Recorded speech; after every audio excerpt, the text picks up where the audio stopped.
معصوم تھی تو مانگنا ہی حق کی دلیل ہے، فلانی خطا کا امکان تھا اور خطا پر تھیں۔ اس مولوی جلالی نے پچھلے دنوں جو وائرل ہوئی سوشل میڈیا پہ حضرت بی بی فاطمہ سلام اللہ علیہا پہ تنقید کی، میں تو کم از کم اس کے منہ پہ جوتی تو ضرور ماروں گا۔ اشرف جلالی کے اوپر لعنت پڑتی رہے، کیونکہ اس نے رسول کریم نبی کریم خاتم الانبیاء کا دل کی آزاری کی۔ بسم اللہ الرحمن الرحیم۔ السلام علیکم ناظرین، امید ہے کہ آپ خیر و عافیت سے ہوں گے۔ میں ہوں آپ کا میزبان سہیل ملک اور آپ پروگرام دیکھ رہے ہیں حق کی آواز۔ ناظرین، وطن عزیز کو قیام کے بعد جن مسائل کا سامنا رہا ہے ان میں ایک مسئلہ مذہبی منافرت کا بھی ہے۔ 80 کی دہائی میں اس مسئلے نے سنگینی اختیار کر لی۔ ریاستی اداروں نے ایک طویل جدوجہد کے بعد اس پر قابو پا لیا۔ خطرناک امر یہ ہے کہ گزشتہ کچھ ہفتوں سے مذہبی منافرت کی ایک شدید لہر سوشل میڈیا پر دیکھی جا سکتی ہے۔ نبی کریم صلی اللہ علیہ وآلہ وسلم کی شہزادی حضرت سیدہ کائنات اور خلیفہ اول حضرت ابو بکر صدیق رضی اللہ تعالیٰ عنہ کی شان میں گستاخی کی گئی، جس کے بعد سوشل میڈیا پر جنگ شروع ہے۔ آج ہم جاننے کی کوشش کریں گے کہ علماء اکرام اس مسئلے کے حل میں کیا کردار ادا کر سکتے ہیں۔ ہمارے ساتھ رہیے گا۔ اس وقت سوشل میڈیا کے ذریعے مولانا اشرف آصف جلالی صاحب نے امت میں ایک تفریق کا دروازہ کھول دیا ہے، اور جس سے انتشار اور افتراق جو ہے وہ پیدا ہو چکا ہے، اور انہوں نے سیدہ بی بی پاک کی بارگاہ میں گستاخی اور خطا کے مرتکب ہو کر انہوں نے جو ایک نئے فتنے کا دروازہ کھولا ہے، اس سے امت میں دو حصوں میں تقسیم ہو چکی ہے۔ اور اس وقت بہت سے علماء اور مشائخ جو ہیں انہوں نے ان سے رابطہ کیا ہے اور ان سے گزارش کی ہے کہ آپ اپنے اس موقف سے جو الفاظ آپ نے سیدہ بی بی پاک کی بارگاہ میں گستاخی کے استعمال کیے ہیں، صرف 2 جملوں میں وہ الفاظ واپس لے لیں تو یہ سارا مسئلہ ختم ہو جاتا ہے۔ لیکن وہ آج تک اپنے اس موقف پہ ڈٹے ہوئے۔ میں یہ سمجھتا ہوں کہ ان کی آڑ میں اس وقت صحابہ کرام اور بالخصوص حضرت سیدنا صدیق اکبر رضی اللہ تعالیٰ عنہ کی بارگاہ میں جو گستاخی ہو رہی ہے اس کا دروازہ بھی انہوں نے کھولا ہے۔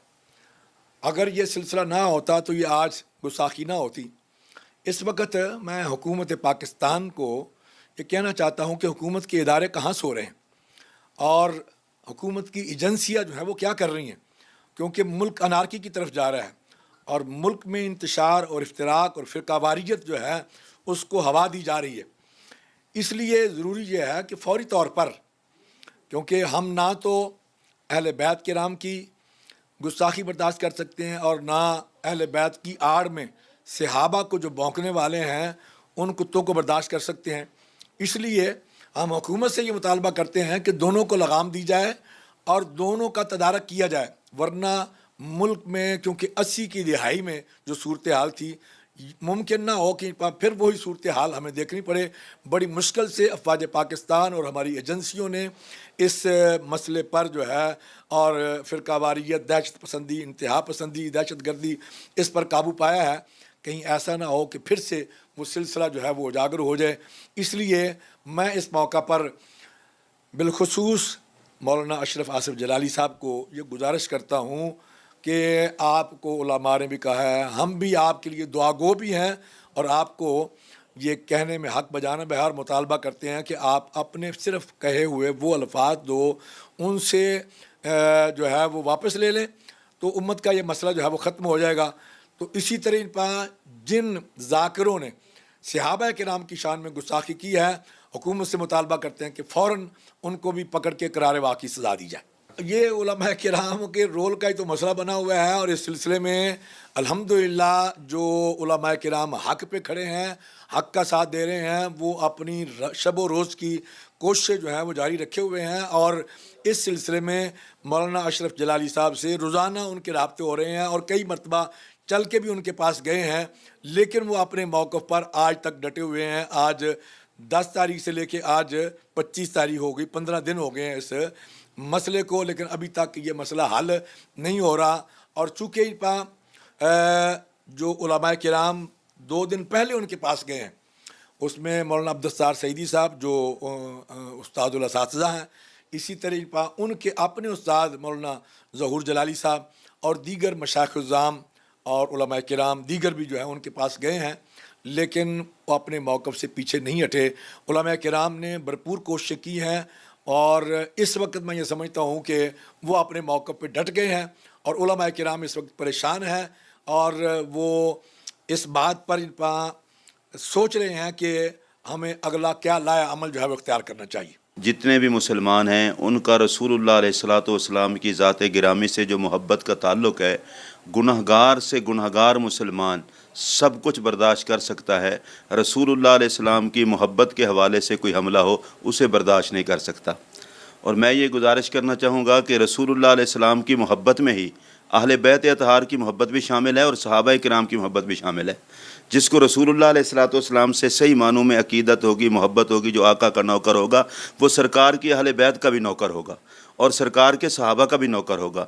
और फिर अहले बैत अतहार में सबसे ज़्यादा बुलंद व बाला ऊँचा बुलंद तर मकाम है खातून जन्नत हज़रत सैयदा फ़ातिमा ज़हरा सलामुल्लाह अलैहा का। और मैं ये बिल्कुल बरमला कहना चाहता हूँ कि ज़ात बतूल पर हमला ज़ात रसूल पर हमला है। जिस शख्स से ये गलती हुई है बारहा उसे समझाया जा चुका है कि रुजू कर ले, रुजू कर ले, रुजू कर ले। अगर उसकी किस्मत अच्छी होती तो वो रुजू कर लेता, और अब तक उसका रुजू न करना इस बात की अलामत है कि शायद उसके मुकद्दर के अंदर खैर नहीं है। सैयदा ज़हरा पाक के हवाले से गलत जुमले बोलने वाला शख्स न दुनिया में इज़्ज़त के काबिल रहता है, न आखिरत में इज़्ज़त के काबिल रहता है। उलमा उसे समझा रहे हैं, अगर उसकी समझ में नहीं आ रही तो सैयदा ज़हरा पाक के नौकर हम हैं, सैयदा ज़हरा पाक के बाबा भी हैं और ज़हरा पाक का रब भी है। तो मैं ये समझता हूँ कि एक अल्लाह के वली से अदावत हो तो खुदा ऐलान जंग करता है, और कायनात के सारे वली जिसकी चौखट के फ़कीर हैं उस ज़ात को सैयदा ज़हरा कहते हैं सलामुल्लाह अलैहा। मैं इस हवाले से कोई मादरत खाना रवैया नहीं रखूँगा। उलमा भी खैर के जज्बे समझा रहे हैं, उनको चाहिए कि वो रुजू करें, तौबा करें, अल्लाह से माफ़ी मांगें, सैयदा पाक से माफ़ी मांगें। दूसरी तरफ जो सूरत हाल है, सैयदा ज़हरा पाक का बहाना बनाकर यार गार इमाम उस सहाबा इस वक्त भी जो रसूलुल्लाह के पहलू में लेटे हुए हैं, जनाब सैयदना सिद्दीक़ अकबर रज़ियल्लाहु तआला अन्हु की बारगाह में जिस तरह के अल्फाज बदबख्तों ने इस्तेमाल किए हैं वो भी इंतहाई काबिल मज़म्मत हैं। हुजूर के पहलू में लेटे हुए हैं जनाब सिद्दीक़ अकबर। सैयदा ज़हरा पाक को छोड़ करके भी कोई बंदा मेरे रसूल तक नहीं पहुंच सकता, और सिद्दीक़ अकबर से अदावत करके भी रसूलुल्लाह से कोई फैज़ नहीं पा सकता। हुकूमत को ये चाहिए, उलमा तो कुछ नहीं कर सकते, सोशल मीडिया कोई हमारे बस में थोड़ा है। हुकूमत अपने सख्त कवानीन बनाए, जहाँ से ये गलत किस्म की पोस्टें चढ़ती हैं, जो चढ़ाता है उसको गिरफ़्तार करके सज़ा दें।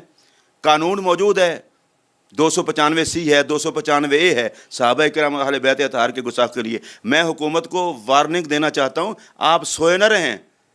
अभी आपने पीछे देखा है, अगर रसूलुल्लाह के हवाले से गाजी मुमताज़ पैदा हो सकता है तो ये सरज़मीन तो वही सरज़मीन है।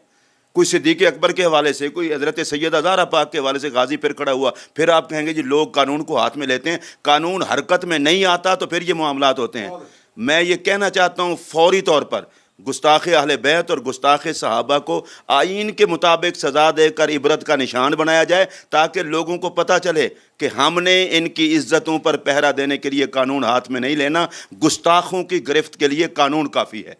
मैं अपने तमाम हुकूमती इदारों से कहूँगा, ख्वाब गफलत में न रहें।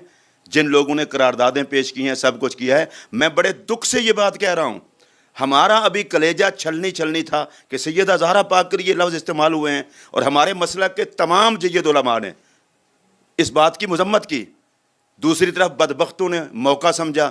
मैं उन्हें ये वार्निंग देना चाहता हूँ, जब तक इमाम अहमद रज़ा के नौकर, सैयदना पीर मेहर अली शाह रहमतुल्लाह अलैह के नौकर, हज़रत ख्वाजा गरीब नवाज़ के नौकर, गौसे पाक के नौकर, शहनशाह नक्शबंद के नौकर, जब तक हम मौजूद हैं, हम न सहाबा की ज़ात पर हमला बर्दाश्त करेंगे, न अहले बैत की ज़ात पर हमला बर्दाश्त करेंगे। उलमा इकराम का कहना है कि मुक़द्दस शख्सियात की गुस्ताखी इंतहाई हसास मामला है।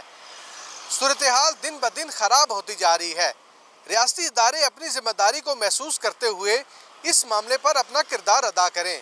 अगले प्रोग्राम में हम एक नए टॉपिक के साथ आपकी खिदमत में हाजिर होंगे। तब तक के लिए इजाज़त दीजिए। अल्लाह हाफिज़। Truth TV.